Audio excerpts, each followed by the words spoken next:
Hello everybody and welcome to the January 17th, 2019 edition of the Ephrom Josine Show. I am your host, Ephrom Josine.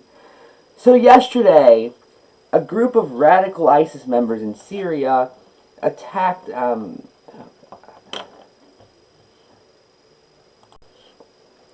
city of Manbij. Manbij? I'm not entirely sure how to pronounce it. Anyway, this unfortunately also killed quite a few Americans. But I could have sworn ISIS was defeated. That's what Donald Trump said, at least. And Donald Trump is never wrong on foreign policy. Mr. invites Henry Kissinger and John Bolton to the White House, Donald Trump. That one is never incorrect. Now, of course, there is the opposite end of the extreme, which I condemn more. Fox News correspondent Jennifer Griffin, who I will probably never talk about again after this, said that the ISIS attack was a direct result of Donald Trump's Syria announcement. Apparently forgetting that the only way Americans can die in Syria is if Americans are in Syria. I know, I'm just a dumb liberal, so I may not fully understand foreign politics. However, I'm going to assume ISIS isn't teleporting Americans to Syria just to kill them. The only reason they were there to die to begin with was because we sent them over there.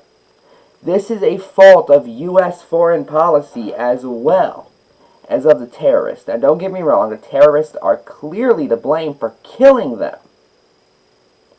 However, there wouldn't have been anyone to kill to begin with if we didn't send them over there. That's just how locations work. Anyway, so yesterday I was on Twitter and I noticed that the most unpleasant human being of all time and culture was trending on Twitter.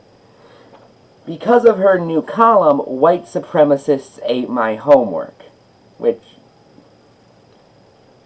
okay, is she arguing they're as common as dogs? That'd be an interesting position for Ann Coulter to take, I'll give you that. But here's what she had to say.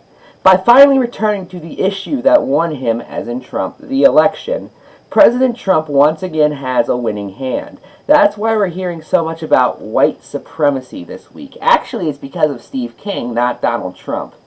But just keep making things up. Liberals lie all the time. Thanks, we try.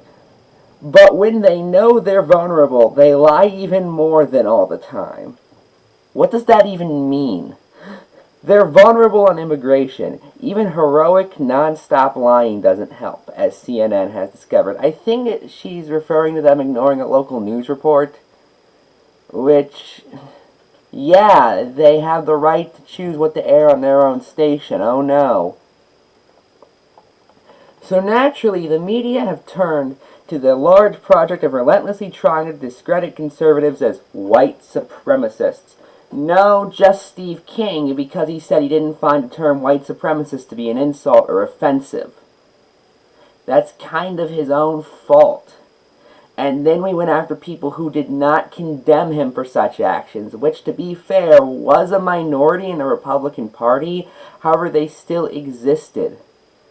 Unfortunately for them, apart from a few crackpots, whom I assume exist in a country of 320 million people, there are no white supremacists.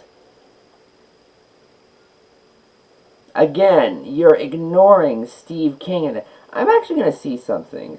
Steve King. Okay, he's mentioned once. Mentioned one time when we're like halfway through the column. You don't mention... it took you that long to mention what got the train rolling again. My God, you're dishonest. Although you're Ann Coulter, so what do I expect at this point? There were white supremacists 50 years ago, and they were all Democrats. Oh, ha, ha, ha. You do know Lincoln had to pick Andrew Johnson to be vice president, right? Okay, and you are, for that matter, aware Republicans didn't impeach him. Oh, and there was the fact that when the Civil Rights Act passed, Democrats had a supermajority. So if we didn't want it to pass, it wouldn't have passed. Today, white supremacy is nothing but a comfortable fantasy the left has developed to explain its sick preoccupation with white people. Okay, Ann Coulter, to her credit, is good at one thing. And it's saying these sentences that sound big and intense, but don't actually make any sense. What does that sentence even mean? Half of her columns can be summed up with the question, what are you even saying? Talk about a manufactured crisis, says the person who thinks illegal immigration from Mexico is a problem. The same people who love to snicker about Fox News viewers worrying about Sharia law sweeping the country are convinced that mythical white supremacists are hiding under every bed. Well, let me think. Was there ever a time in American history where Sharia law was implemented? No. Was there ever a time where white supremacy was? Of course! The whole concept is bogus. In my life, I've encountered a number of white people. I love that sentence way more than I should. Some of them are my best friends. I'm sorry. Just the weirdest sentence to put in. Listen, in case you thought that Ann Coulter hated white people. Okay. I've never heard any of them suggest that whites should rule over other races. None of them has argued that a substandard white person should get a job over a more competent person just because he's white. Yeah, that's because most racial bias is actually subconscious. It's actually kind of interesting. I'd recommend looking into that a little. You know, what every other group openly advocates for itself. There is a whole swath of journalists who have decided that instead of investigating relative news, they will spend their time doing oppo research on prominent conservatives, hoping against hope to call them racists. You know, okay, are you going to show us the quotes that were dug up? And then let us choose? Because I can show you the Brexit site and exactly what they accused of racism. If the facts don't fit, they'll make them up. The New York Times man you're down once famously imagined a Republican congressman calling Obama boy. Any link to this? This week, Newsweek's I have no clue how to pronounce her last name, casually asked to interview me about white identity politics. Okay, that is pretty weird, I'll give you that. I had nothing to do with white identity politics. Didn't you write a whole book about the white genocide theories? Although, I'll give you, you're smart enough to not just call them that.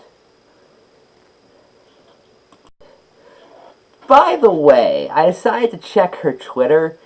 She retweeted Owens' Brexit rally promotion. Because of course she did. Why wouldn't she? When will we get around to talking to the media's actual hatred of whites, but you have no relation to white identity politics?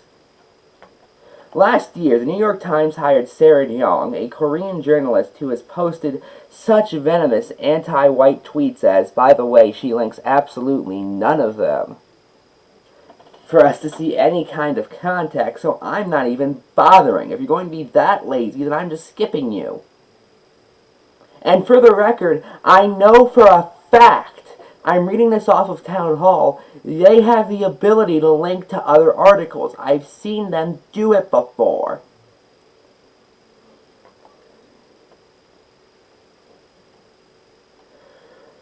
There's no question but that such racist attacks would never be tolerated towards any other group. Jung never apologized and happily took her seat on the Times editorial board. No dates of publication of the tweets, by the way. Our cultural institutions regard the statement, "it's okay to be white," as hate speech. Actually, it depends on the context, but okay. Colleges instigate investigations whenever signs of that phrase appear on campus. Citation needed. I'm not saying you're wrong, but I want a citation.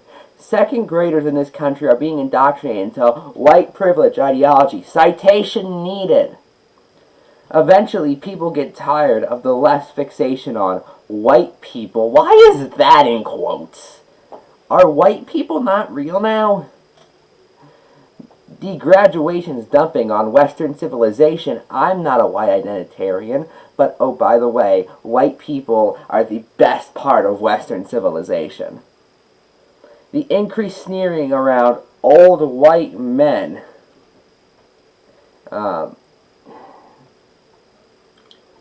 Your party made Mitch McConnell its Senate leader. Just saying. And to be fair, we have Chuck Schumer, so we're not that much better. But still, don't act completely ignorant of this. And the nonsense about white privilege, as if every white person knows every other white person and is greased into jobs and promotions. Does anyone ever argue that? Honest to God. But this thing will not end, for the record.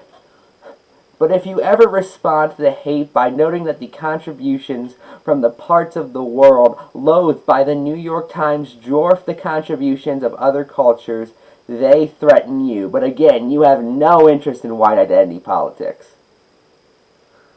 I cannot stress enough. Ann Coulter, okay, who just said that the achievements of white people dwarf the contributions of other cultures, has no interest in white identity politics.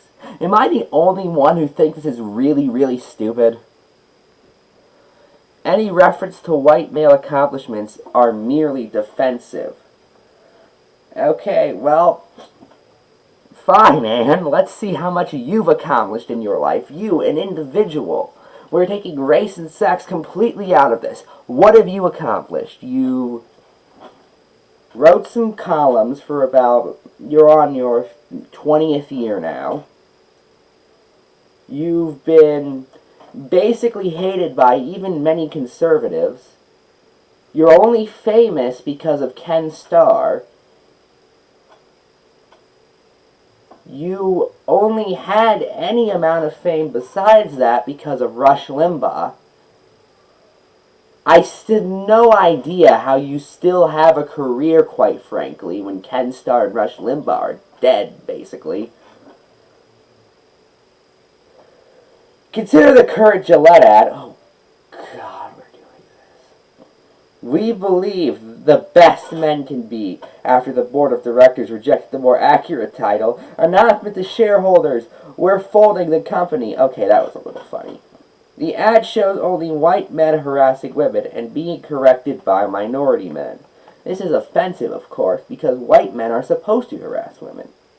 Wait, what? To be clear, she did not say that. That's me making fun of her saying that. And I don't believe that. I'm making fun of her before anyone accuses me of saying that she said that. As long as they brought it up, every culture in the universe is galaxies more misogynistic than Western European culture.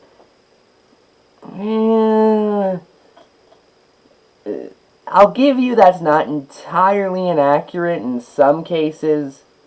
Like, obviously Muslim cultures, especially in current situations, are more misogynistic. However, all cultures is a kind of a stretch. There were parts of Greece that did allow women to have rights, and you could consider that Western European, okay. But there were also several parts where they were subjugated. And this was within the same country. Am I the only one who sees an issue here? The ad should have been titled, "Hey, white America, you've got to stop doing the things that everyone but you does." You know, imagine being offended by basically getting a pat on the back. At that point, your response should be, okay, I'll continue not doing it, and move on. When other groups talk about themselves, they instantly go to, "We rock, we're awesome." And the US just never does that. Only the descendants of white Western Europeans are not allowed to be proud of their culture. Well, define culture at that point. I mean, both the UK and France are white Western European countries. They hate each other and have very different cultures. So you're just blending in all of these groups of people as if there is one culture. And for the record, this column is still going. There is still casual racism, and that should be quickly and severely condemned. Iowa Representative Steve King, for example, was fascinatingly obsessed with vindicating a white defendant accused of, first, murdering a half-Pakistani woman, and second, falsely accusing a Colonies man of murder. Except King never did that. Newsweek Berglished it. For the record, that was the Steve King reference I mentioned earlier. Didn't even talk about the white supremacy comment.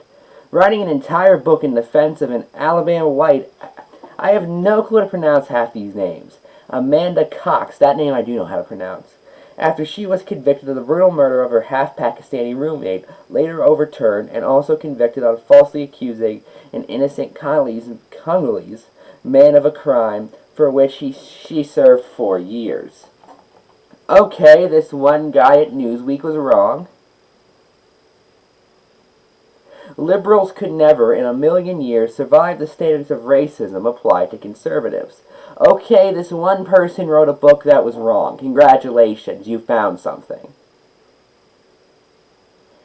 Even famed defense attorney Alan Dershowinski, I'm very bad at pronouncing names today, said that the only reason journalists defend Foxy Naxi was that, quote, "She's pretty and she doesn't look like she did it, and Americans care about what people look like. She's the all-American young woman, and we don't care about the evidence.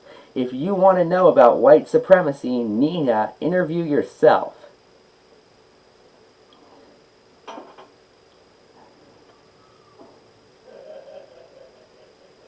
After that, maybe you can learn your maid's name.